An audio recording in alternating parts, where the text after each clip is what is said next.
Қайырлы күн достар, менің арнама қош келдіңіздер. Бүгін алмұрт қосылған өте дәмді шоколадты кекс дайындайтын боламыз.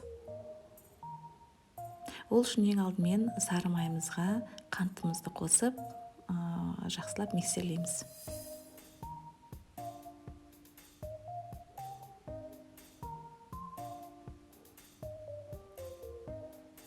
Қантымыз ерігенше жақсылап араластырып алғаннан кейін 3 жұмыртқамызды қосамыз. Тағы да бәрін жақсылап араластырамыз.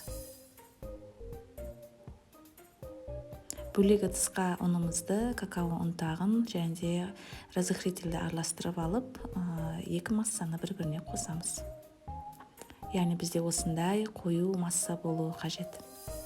Формамызға пергамент қағазын төсеп, үстіне дайын болған массамызды саламыз.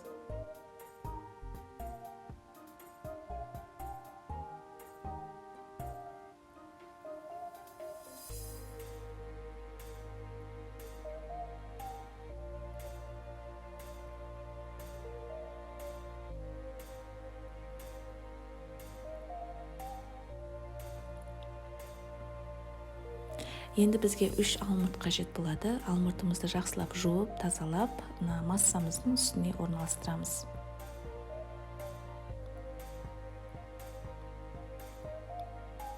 Енді 180 градуста ысып тұрған пешке жарты сағатқа салып пісіріп аламыз. Дайын болған кекстің үстін қант ұнтағымен әсемдейміз. Міндетті түрде жасап көріңіздер. Алмұрт пен шоколадты кекс өте дәмді. Қолдауларыңызды күтемін. Көп рахмет.